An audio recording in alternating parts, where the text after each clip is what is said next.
Assalamualaikum warahmatullahi wabarakatuh. Perkenalkan, nama saya Zalfa Marsela. Saya ingin mempresentasikan tugas makalah saya, yaitu tentang analisis isu kepemilikan dan konsolidasi PT Satnusa Tbk.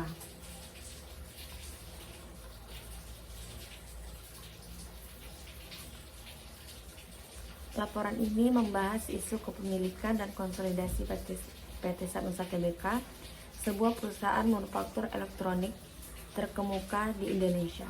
Analisis ini mencakup sejarah perusahaan, struktur organisasi, komposisi pemegang saham, serta kebijakan konsolidasi yang diterapkan. Sejarah dan struktur organisasi. Sejarah PT Satnusa Tbk didirikan pada tahun 1 Juni 1990 di Batam, Indonesia. Awalnya perusahaan berfokus pada PCB dan perakitan komponen mekanis untuk industri multinasional di Batam. Seiring waktu, PT Satnusa telah berkembang menjadi perusahaan manufaktur elektronik terkemuka dengan berbagai inovasi dalam produksi perangkat elektronik. Struktur organisasi. Struktur organisasi PT Satnusa Tbk dari Presiden, Direktur, Komisaris, dan Komite Audit. Presiden Direktur adalah Abidin Pas Hasibuan, dan Direktur terdiri dari Bidin Yusuf dan Kustina.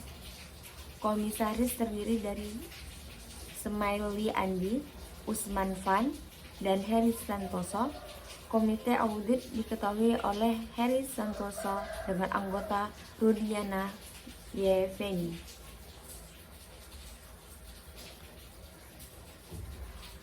Anak perusahaan dan komposisi pemegang saham.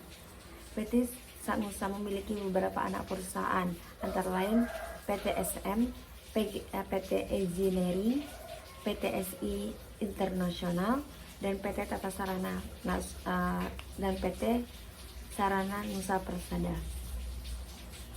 Komposisi pemegang saham berdasarkan data per 20 Desember 2024. Komposisi pemegang saham PT Satnusa adalah sebagai berikut: Abidin Van Hasibuan 66,47%, Indetex Teknologi Hong Kong Limited 10%, Asus Investment CO Ltd 10%, Publik 10%, dan Bidin Yusuf 3,53%.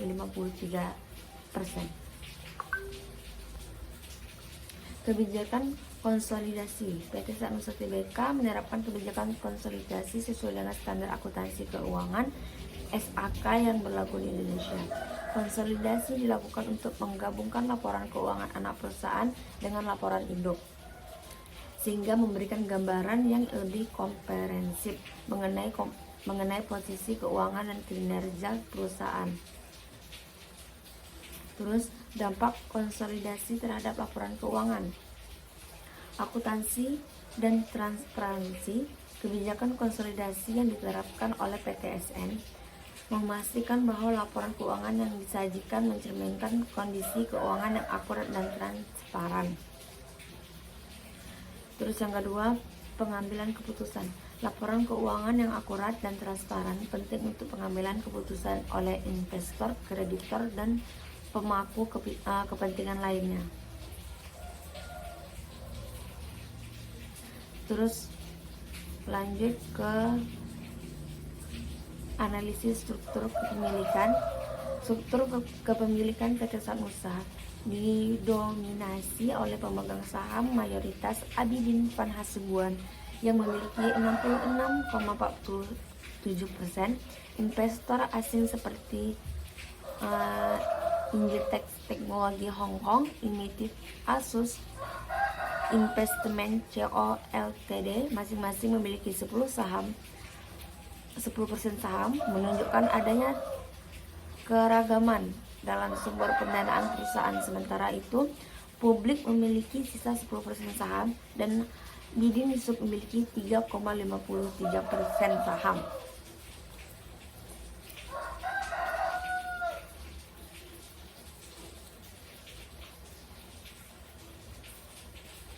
Analisis kebijakan konsolidasi. PT Sanusa menerapkan kebijakan konsolidasi sesuai dengan standar akuntansi keuangan SAK yang berlaku di Indonesia.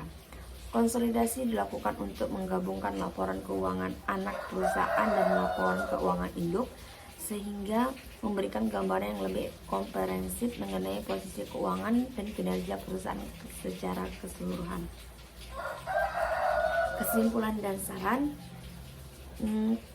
PT Sanusa Tbk memiliki struktur kepemilikan yang dominan oleh pemegang saham mayoritas, dengan beberapa investor asing sebagai pemegang saham minoritas. Kebijakan konsolidasi yang diterapkan perusahaan telah sesuai dengan standar akuntansi yang berlaku, memastikan bahwa laporan keuangan yang disajikan mencerminkan kondisi keuangan yang akurat dan transparan.